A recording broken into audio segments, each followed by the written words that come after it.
নাদান বাচ্চাও করে না। বিল্ডিং কে এমনি ভাঙছে, ঝাঁকায়া ঝাঁকায়া ভাঙছে। এটুকু কথা বলেন তো, পাগল কি গাছে ধরে? যা মুখে আসে এরা তাই বলে।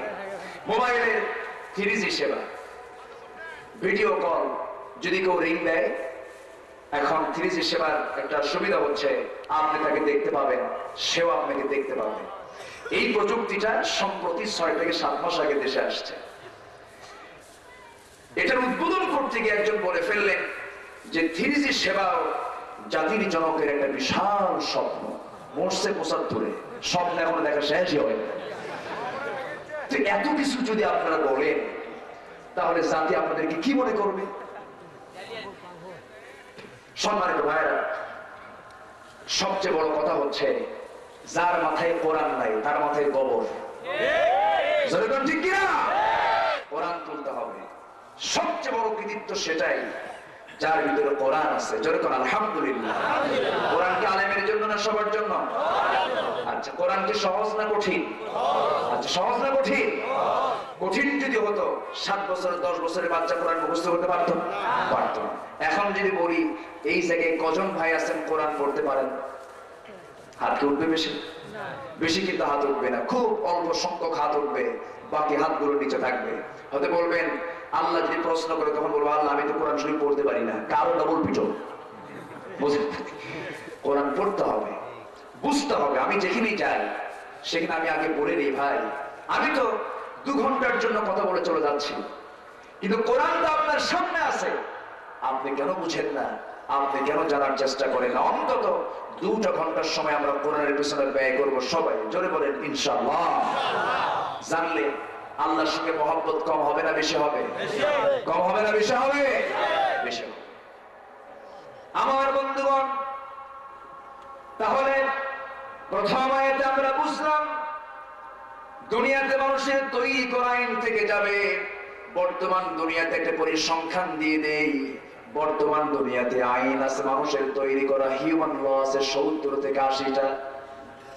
ভোগবাদ, সংশয়বাদ, সমাজতন্ত্র, পুঁজিবাদ, সেকুলারিজম, ন্যাশনালিজম, ক্যাপিটালিজম, এইরকম করে 70 থেকে 80টি মানুষের তৈরি করা মতবাদ আছে। আল্লাহ পাক বলছেন এই সমস্ত মতবাদকে যে বান্দা গ্রহণ করবে, আল্লাহ রাব্বুল আলামিন স্ট্রেট বলে দিলেন, ওয়া মান ইয়াবতাগি গায়রাল ইসলামি দীনান ফালান ইউকবালা মিনহু ওয়া হুয়া ফিল আখিরাতি মিনাল খাসিরিন। যারা জীবন বিধান হিসাবে, আইন হিসাবে, জীবন চলার পথ হিসাবে যারা ইসলামটাকে ছেড়ে দিয়া অন্য কোন মানব রচিত আইনকে গ্রহণ করলো, তার কোন আমল তার কোন কিছু আল্লাহ রাব্বুল আলামিন কবুল করবেন না। নামাজ পড়ুক লাভ নাই, রোজা রাখুক লাভ নাই, হজ করুক লাভ নাই, 14 হাত পাগড়ি লাগাক তাতে কোনো উপকার আসবে না, যতক্ষণ পর্যন্ত দ্বীনটাকে জীবনের সব জায়গায় না মেনে নেবে। হুকুমটা কার? কার হুকুম? আবু জেহেল রাসূলকে প্রস্তাব দিয়েছিল প্রথম সেকুলারিজমের। আবু জেহেল বলেছিল, মুহাম্মদ তোমার ধর্ম 6 মাস, আমার ধর্ম 6 মাস, তুমিও থাকো আমিও থাকি। দেখছেন প্রস্তাবটা? দেখছেন? রাসূল বলেন, চাচা এটা কোন কথা? দিন তো একটাই, জীবন বিধান তো একটাই হবে, একমাত্র সলিড হচ্ছে ইসলাম। ইসলামকে বাদ দিয়ে আমি অন্য কোন ধর্মকে সাময়িকের জন্য মেনে নিতে পারবো না। আবু জেহেল বলল, দেখো তাছাড়া তো গন্ডগোল লেগে যায়, তুমি আমাকে অস্বীকার করবে, আমি তোমাকে অস্বীকার করবো, কেমনে হয়? তুমিও থাকো আমিও থাকি, দুজন মিলে একটু জগা খিচুড়ি করি। এরকম ধরনের লোক এখন আছে না নাই বলেন তো? আছে না নাই? রাসূল বললেন, না চাচা এই প্রস্তাব আমি গ্রহণ করতে পারবো না। আয়াত নাযিল হয়ে গেল, قل يا أيها الكافرون لا أعبد ما تعبدون ولا أنتم عابدون ما أعبد ولا أنا عابد ما عبدتم ولا أنتم عابدون ما أعبد لكم دينكم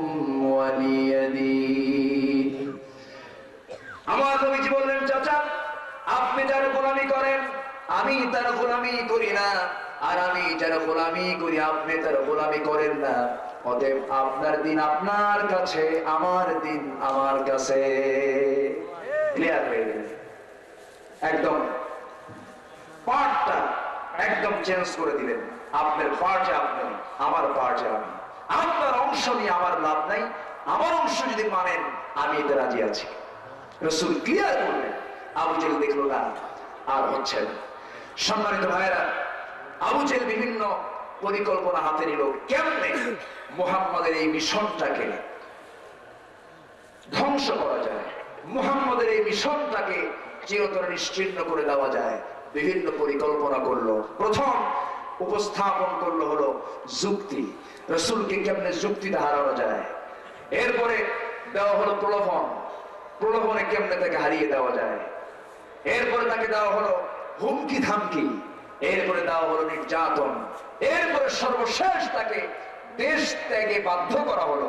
রাসূল জানে ভাই, রাতের আধারে বিশ্বনবী যার সম্মান ও আল্লাহর পরে, সুবহানাল্লাহ কবেন না, কার পরে স্থান?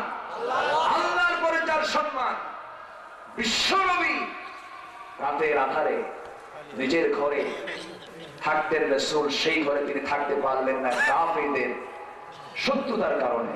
রাসূল ঘর থেকে বের হবেন অশ্রুসিক্ত নয়নে। আমার নবীজি চোখের কোনা বেয়ে টপ টপ করে পানি পড়ছে। 49 বছর, 53 বছর তিনি এই কাবার সামনে তিনি অবস্থান করেছেন।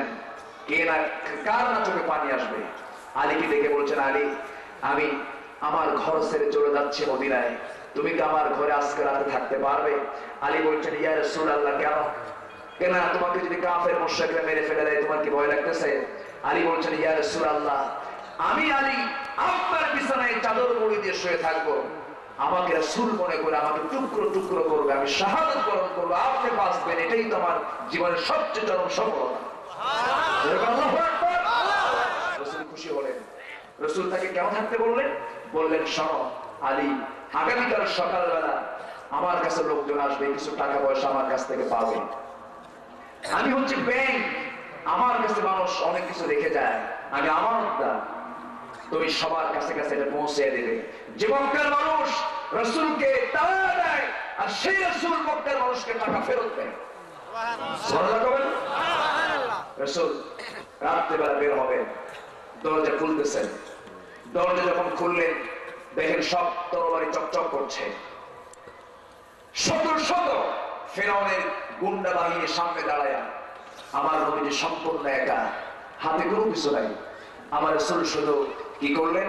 রাসূল শুধু হাতের মধ্যে এক মুঠি বালি নিলেন, বালি নিয়ে নিক্ষেপ করলেন একদিকে, সব শত্রুর চোখে চোখে আমার আল্লাহ পৌঁছায় দিলেন বালুর কণাগুলো। সুবহানাল্লাহ। হেফাজত কে করেন? আল্লাহ। আজ থেকে হেফাজত কে করেন? আল্লাহ পাক। অনেক মেহমান আমার ডানে বামে আছেন, কর্মব্যস্ত মানুষ, নির্বাচনমুখী, এখন সবাই করুন জোরে কোন আমিন। জাতির নেতৃত্ব দেওয়ার জন্য যে গুণাবলীর প্রয়োজন আল্লাহ পাক সব গুণাবলী আমাদের ভাইদের মধ্যে পয়দা করে দেন। জোরে কোন আল্লাহুম্মা আমিন। সম্মানিত ভাইরা, কান লাগান, রাগ করছেন নাকি আপনারা? আমরা তাদেরকে ধন্যবাদ দিচ্ছি। আল্লাহ পাক তাদের হায়াত তাইয়্যিবা দান করুন। জোরে কোন আমিন। ভালো আছেন? আচ্ছা, সম্মানিত ভাইরা, তো রাসূল করিম সাল্লাল্লাহু আলাইহি ওয়াসাল্লাম, তো চেয়ারটা ফাঁকা হয়ে গেল, এখন আপনি আসেন এখানে বসেন। আশেপাশে তো থাকাও দরকার, আমার সাথীদের কিছু থাকা দরকার না? বসেন। বিরক্ত হচ্ছেন নাকি আপনারা? আলোচনা চালাবো তো নাকি? চালানো যায়? জোরে বলেন ইনশাআল্লাহ। সম্মানিত ভাই, তো সব শত্রুর চোখে আল্লাহ পাক বালুগুলো পৌঁছায় দিলেন। চোখে যখন বালু ঢোকে তখন হাতটা কোথায় যায়? কোথায় যায়? চোখে যায়। সবার চোখে একসঙ্গে হাত চলে গেল, চোখ বন্ধ। আমার রাসূল ওদের সামনে দিয়ে সোজা রওনা দিলেন, তরবারি হাতে নিয়ে আছে, অথচ রাসূলকে তারা মারতে পারল না। বাঁচালেন কে? আল্লাহ। সে আল্লাহ বুঝি নাই? আছে না নাই? আসতে কবার না, আছে না নাই? ওরা ভাবে নাই। ওরা ভাবে কি জানে? হয় নাই। যেমন করে হোক যুদ্ধাপরাধের বিচার বাংলার জমিন হবে। কয়টা করবা করো, এরপরে জনগণ ঝাঁটা পেটা করবে তোমাদের। বাতিল শক্তির মোকাবেলা করতে রাজি আছেন কারা কারা? তো হাত তুলে দেখা।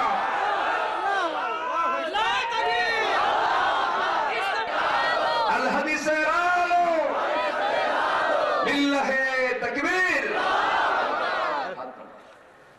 সম্মানিত ভাইয়েরা, আমার রাসূল সেখান থেকে বের হয়ে কাবার সামনে দিয়ে, যারা হজে গেছেন, কাবার সামনে দিয়ে মিসফালা হয়ে মদিনা হলো উত্তরে, রাসূল চলে গেলেন দক্ষিণে। কোথায় গেলেন? দক্ষিণে। জাবালে সূরকে আশ্রয় নিলেন শত্রুর কবল থেকে বাঁচার জন্য। আমার নবীজি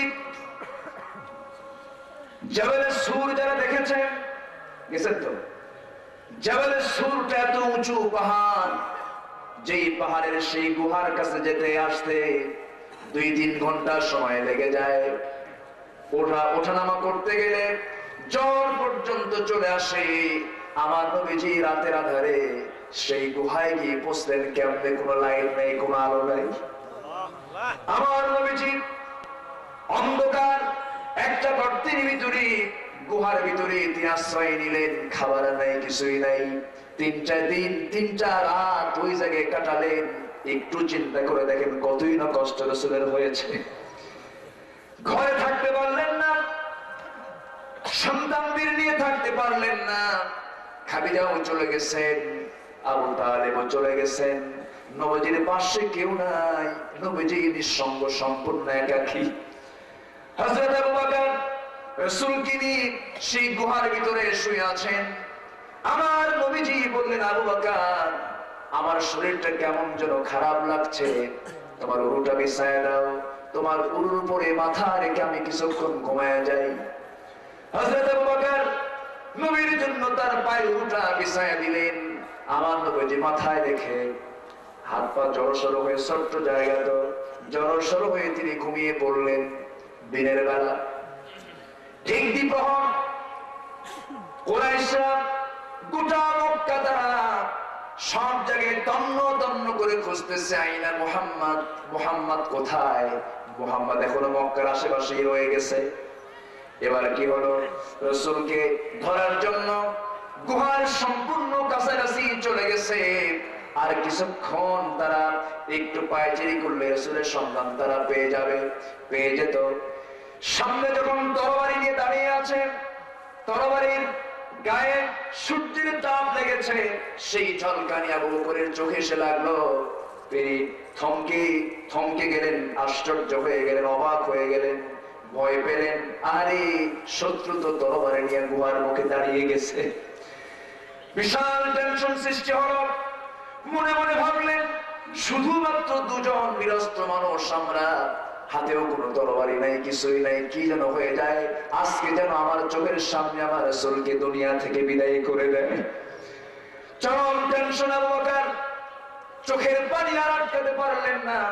চোখের পানি টপ টপ করে পড়া শুরু হয়ে গেল। 2 ফোঁটা চোখের পানি নবীজির বুকের উপরে পড়লো। নবীজির ঘুম ভেঙে যাওয়ার পর নবীজি হাতটা দিয়ে আবু বকরের চোখের পানিগুলো মুছে দেন আর বলেন, আবু বকর, বাড়ির কথা তোমার বুঝি মনে পড়ে গেছে? আবু বকর বলছেন, ইয়া রাসূলুল্লাহ, আল্লাহর নবীর কসম করে বলি, আমি আপনাকে আমার বউয়ের চাইতে, আমার সন্তানের চাইতে, আমার সম্পদের চাইতে সবচেয়ে বেশি ভালোবাসি। আমার চোখের পানি অন্য কোনো কারণে নয়, আমার চোখের পানি শুধু আপনার কারণে। আপনার জন্য আমার চোখের পানি। রাসূল বলেন, কেন, কি হয়েছে আবু বকর? হুজুর, গুহার সামনে তরবারি নিয়ে দাঁড়ায় গেছে, মনে হয় দেখে ফেলেছে আমাদের। আমার নবী মুস্কি হাসি মেরে বলছেন, আবু বকর, আমাদের সামনে চলে আসো, কোনো সমস্যা নাই। কিন্তু আবু বকর, তুমি কখনো ভেবো না আমরা শুধু 2 জন আছি এই জায়গায়, আমাদের সঙ্গে আরেকজন যিনি আছেন তিনি হচ্ছেন আমার আরশের মালিক মহান রব্বুল আলামিন। চিন্তা করো না, আল্লাহ হেফাজত করবেন, আল্লাহ রাব্বুল আলামিন সুন্দর করে আয়াতের মধ্যে বলছেন ইযহুমা ফিল গারি ইয ইয়াকুলু লিসাহিবিহি লা তাহজান ইন্নাল্লাহা মা'ানা। জোরে বলেন আল্লাহু আকবার। ওরে আবু বকর, কোনো চিন্তা করো না, আল্লাহ আমাদের সঙ্গে আছেন, আল্লাহ হেফাজত করবেন, আল্লাহ আমাদেরকে অবশ্যই সাহায্য করবেন, চিন্তা করো না। আমাদের জন্য আল্লাহ পাকের সাহায্য অবধারিত। বান্দার যখন বিপদ চলে আসে, বান্দার যখন পিঠ দেওয়ালে ঠেকে যায়, আল্লাহর সাহায্য তখন বান্দার জন্য ওয়াজিব হয়ে যায়। আমাদের পিঠ এখন দেওয়ালে ঠেকে নাই ভাই, অত্যাচার কম হয়নি নবীদের জীবনে। অনেক নবীকে অন্যায় করে হত্যা পর্যন্ত করা হয়েছে। জাকারিয়া আলাইহিস সালামের কোন দোষ ছিল? তাকে কোরআন দিয়ে চিরে দুভাগ করে দেওয়া হয়েছে। ইয়াহইয়া আলাইহিস সালামের কথা কে না জানেন? জমা করে নবীর মাথা রানীর সামনে উপহার দেওয়া হয়েছে। নবী দ্বারা, রাসূল দ্বারা। আবু হানিফার কথা কে না জানেন? আমাদের ইমামকে আবু হানিফা, আমরা তাকে ইমাম হিসেবে শ্রদ্ধার চোখে দেখি। তার মৃত্যুটা হয়েছে স্বাভাবিক না জেলখানায়? 8 বছর। কত বছর? 8 বছর। তার কি কোনো দোষ ছিল? কোনো দোষ ছিল না। শুধু জালিম বাদশাকে না মেনে নেওয়ার কারণে বাদশা মনসুর তাকে বলল, আবু হানিফা তোমাকে আমরা এই আমার রাষ্ট্রের কাজী বানাবো, বিচারপতি বানাবো। তিনি বললেন জালিম বাদশার বিচারপতি হয়ে লাভ নেই। শুধু এতটুকু বলেছেন, তাকে ধরে আনা হলো, জেলখানায় বরানো হলো, জুলুম করা হলো, নির্যাতন করা হলো। এমনকি তার মাকে জেলখানায় এনে পাশের ঘরে রেখে সন্তানকে মারতে মারতে পিঠের চামড়া তুলে দেওয়া হলো। মার চোখের পানি আবু বকরের ভিতরে আরো শেল বেঁধে গেল। আবু হানিফা কি বলে ফেললো? জালিম বাদশা আবু বকর, আবু হানিফা তুমি তোমার মায়ের চেহারার দিকে তাকিয়ে দেখো, তোমার মা কাঁদতেছে। তোমার মায়ের দিকে কোনো কম্পা কি তোমার হয় না? ভালোবাসা কি হয় না? তোমার মার দিকটা চিন্তা করে বাদশার কথা শুনে নাও। তিনি চুপ থাকলেন, অথচ এইদিকে মা সিংহের মতো গর্জন দিয়ে বলছেন, আমার বাজান আবু হানিফা শোন, আল্লাহর নামের কসম করে আমি এই জন্য কাঁদতেছি না যে তোকে মারা হতেছে, তোর জন্য আমি কাঁদি না। আমার টেনশন হয় না জানি আবু হানিফা তুই কখন জালিম বাদশার কথা শুনে তুই কাজীর পদ গ্রহণ করিস। ওরে আবু হানিফা, আমি তা দেখতে চাই না তুই যে বাতিল শক্তির কাছে পরাজিত হবে, আমি তা দেখতে চাই না। তুই নীরবে সমস্ত অত্যাচার সহ্য করে তুই আল্লাহর পথে শাহাদত বরণ করবি, আমি শহীদের মা হয়ে যাব। সুবহানাল্লাহ। যেমন মা তেমন তার সন্তান, স্পিরিট তারা বেড়ে গেল। বললেন মা তোমাকে ধন্যবাদ। শেষ পর্যন্ত তাকে কাজ করতে পারলো না, কাবু করতে পারলো না। শেষ পর্যন্ত গ্লাসের ভিতরে, পানির ভিতরে ঢুকায় দিল বিষ মিশ্রিত পানি সেবন করায়া আবু হানিফার জীবনকে তারা নিয়ে নিল। শাহাদত বরণ করলেন। বাতিল শক্তির কাছে মাথা নত করেছেন? করেছেন? করেন। ইমাম মালিকের কথা কে না জানে? তাকে ধরে মারতে মারতে তাকে থেতলে করে দেওয়া হলো। গোটা শরীর তার চামড়া গুলো ত্যাগ হয়ে গেল। 2 হাত পিছনের দিকে মোড়া দিয়ে বেঁধে রাখলো। জয়েন্ট ভেঙে গেল, খুলে গেল। শেষ পর্যন্ত এত মার দেওয়া হলো, বলা হলো ইমাম মালিক মেনে নাও আমাদের সমস্ত নীতিমালা গুলো। তিনি বললেন জীবন দেব, নীতিমালা মানব না। আল্লাহু আকবার বলেন। ইমাম মালিক এত রাসূলের মহব্বত তার ছিল, মদিনার মাটিতে কখনো জুতা পায়ে তিনি হাঁটতেন না। ইমাম মালিককে বলা হলো তুমি কেন মালিক মদিনার মাটিতে তুমি জুতা পায়ে হাঁটো না? সমস্ত মানুষ সবাই জুতা পায়ে হাঁটে, তুমি নগ্ন পায়ে হাঁটো কেন? তিনি আবেগ আপ্লুত হয়ে বললেন, আরে যে মদিনার পবিত্র মাটিতে আমার নবীজি শুয়ে আছেন, সেই মদিনার মাটিতে আমি মালিক কেমনে জুতা পায়ে হাঁটি? আহমদ ইবনে হাম্বল আরেক ইমাম, তাকে মেরে হাত পা বেঁধে গলার সঙ্গে দড়ি লাগায়া গোটা শহর ঘুরাইয়াছে, তবুও তারা বাতিল শক্তির কাছে তারা মাথা নত করেননি। সম্মানিত ভাইয়েরা, এই হচ্ছে আমাদের পূর্বের যারা আকাবের আম্বিয়ে কেরাম, সাহাবায়ে কেরাম।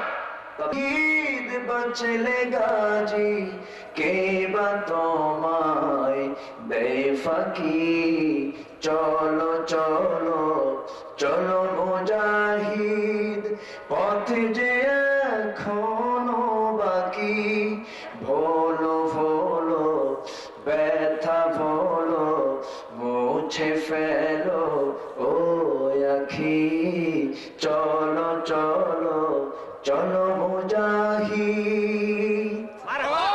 আল্লাহ পাক কবুল করুন, জোরে কোন আমিন, আরো জোরে কোন আমিন। সবাই কি জান্নাত পেতে চান? জান্নাত কয়টা? একটা? আটটা জান্নাত। কয়টা জান্নাত? জাহান্নাম কয়টা? সাতটা। জাহান্নামকে কম, জান্নাতকে বেশি। কে করে দিয়েছেন? এখন জান্নাতে বেশি না জাহান্নামে বেশি? জান্নাতে বেশি। লোক যাবে জাহান্নামে বেশি না জান্নাতে বেশি? জাহান্নামে বেশি যাবে। জাহান্নামে লোক বেশি যাবে, অথচ জাহান্নাম কম, জান্নাত বেশি। সম্মানিত ভাইয়েরা, জান্নাতে যারা যাবে তারা কি ফার্স্ট ক্লাস না থার্ড ক্লাস? ফার্স্ট ক্লাসের যাত্রী বেশি না থার্ড ক্লাসের যাত্রী বেশি? থার্ড ক্লাসের যাত্রী বেশি হয়। ট্রেনে চড়বেন, বিমানে চড়বেন, ফার্স্ট ক্লাস টিকিট গুলো খুব কম, আর থার্ড ক্লাস টিকিট গুলো বেশি। তো জাহান্নামে যে বেশি হবে, কিন্তু সেখানকার সিট হবে কম, যেন কষ্ট বেশি হয়। আর